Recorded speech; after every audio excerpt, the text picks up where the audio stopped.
ప్రభు అయిన యేసుక్రీస్తు నామములో మీ అందరికీ గుడ్ ఫ్రైడే శుభాకాంక్షలు తెలియజేస్తున్నాను. ప్రభునందు ప్రియులారా,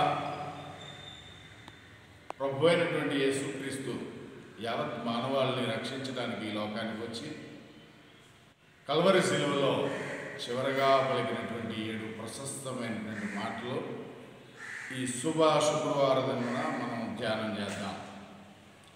పిల్లరా, మరి ఈ చివరి మాటలు యావత్ ప్రపంచానికి కూడా ఆదర్శంగా తీసుకుని వాటి వల్లే జీవించాలని దేవునికి ఉద్దేశమై ఉన్నది. మొట్టమొదటి మాట లూకా సువార్త 23వ అధ్యాయము 34వ వచనంలో యేసు, తండ్రి వీరేం చేయుచున్నారో వీరెరుగరు గనుక వీరిని క్షమించుము.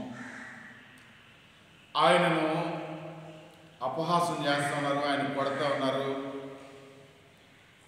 ఆయన మీద తిరుగుబాటు చేస్తున్నటువంటి సమయంలో యేసు ప్రభు వారు పలికినటువంటి మాట, తండ్రి వీరేం చేస్తున్నారో వీరికి తెలియదు కనుక వీరిని క్షమించమన్నారు. మరి మానవులైనటువంటి మనము, క్రైస్తవులైనటువంటి మనము కూడా ఇతరులను క్షమించగలగాలి. రెండో మాట, తన ప్రక్కన ఉన్నటువంటి దొంగతో చెప్తూ ఉంటాడు, నేడు నీవు నాతో కూడా పరదేశంలో ఉండువు. లూకా సువార్త 23వ అధ్యాయము 43వ వచనంలో యేసు ప్రభు వారిని సిలువ వేస్తున్న సమయంలో కుడి ప్రక్క ఒక దొంగ, ఎడమ ప్రక్క ఒక దొంగ ఉన్నప్పుడు కుడి పక్క దొంగ అంటాడు కదా,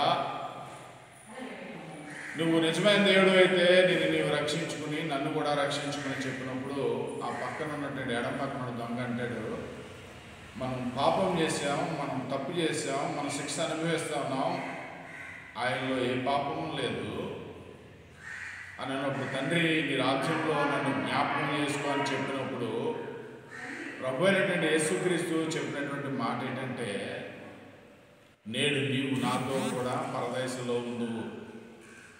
ఆ చివరి క్షణంలో ఆ దొంగ పశ్చాత్తాపడి ప్రభు నీ రాజ్యంలో జ్ఞాపకం చేసుకొని అడిగినప్పుడు, పిల్లరా నాతో కూడా పరదేశంలో ఉంటామని.